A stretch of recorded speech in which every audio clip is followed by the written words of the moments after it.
Picture a modern supermarket on a Tuesday afternoon. Bright lights, but empty shelves.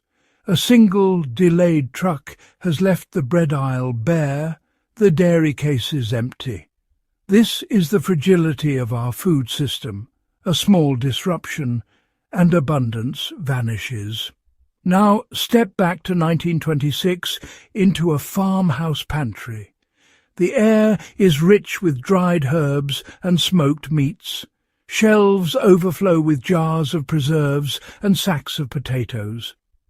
This larder is a family's shield against hunger, built on hard work and planning.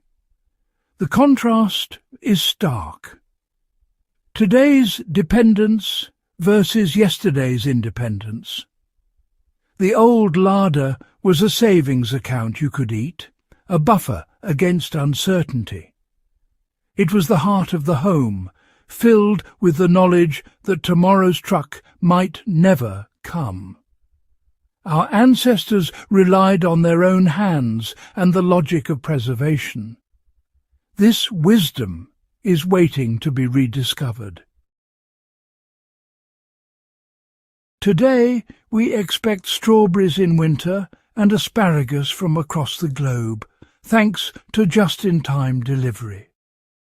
This system is efficient but fragile. One missed shipment and shelves go empty. A port closure, a storm or a strike can ripple through the entire chain. Our illusion of endless abundance is easily shattered.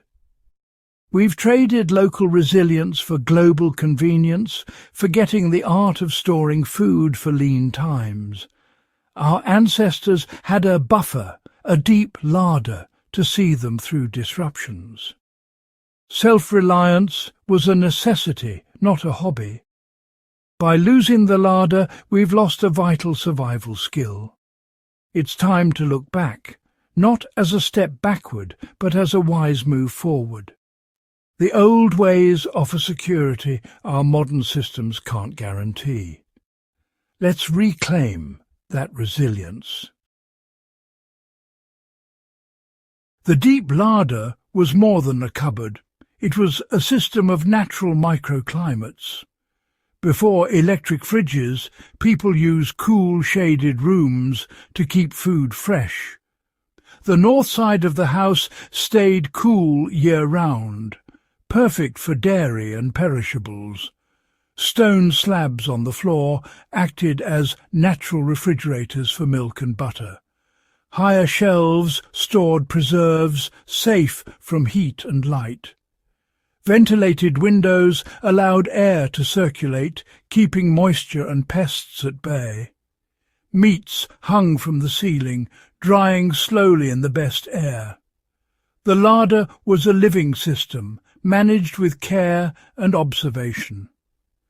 No electricity needed, just knowledge and attention to nature's rhythms.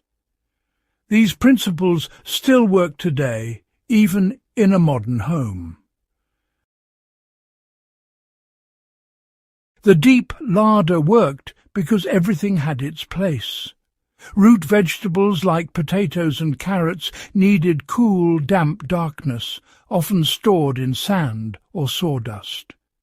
Onions and garlic preferred dry, airy spots, braided and hung from the ceiling. Cured meats were kept high for air circulation and safety from pests. Each food's needs were met with practical solutions, maximizing shelf life.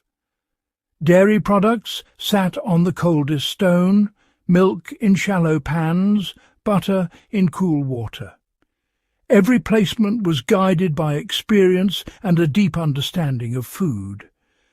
This wasn't guesswork, it was survival. The logic of the larder was simple: work with nature, not against it. These methods turned fresh harvests into year-round security. We can still use this knowledge today. Fermentation was the larder's secret weapon. No fire, no ice, just microbes. Cabbage became sauerkraut, milk became yogurt, grape juice became wine. Salt and thyme let good bacteria thrive, turning sugars into natural preservatives. Making sauerkraut is simple. Salt, pack, submerge, and wait for the bubbles. Fermented foods last for months, boost nutrition, and support digestion.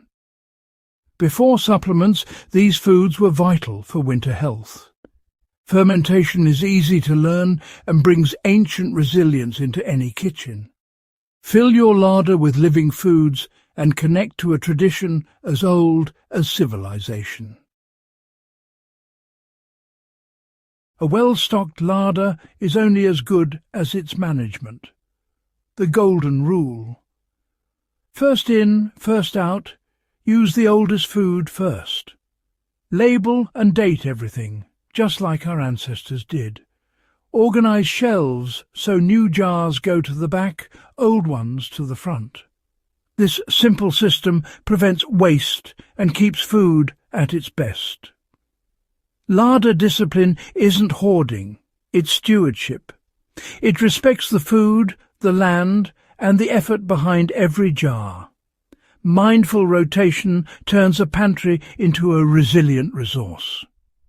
Adopt this habit, and your larder will always serve you well. It's a skill that brings order and security to your home.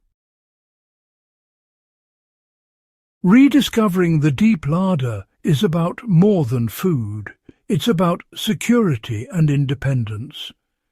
In a fragile world, a stocked larder brings quiet confidence. Building one isn't about fear, but foresight. The skills of preserving, fermenting and managing food are waiting to be revived. Start small. Learn to can, ferment or store one thing.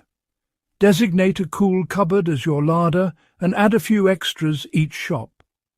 Practice first in, first out with what you have. Each jar and skill is a step toward resilience. Share what you learn. Teach a friend. Share a harvest. Community resilience grows from household strength.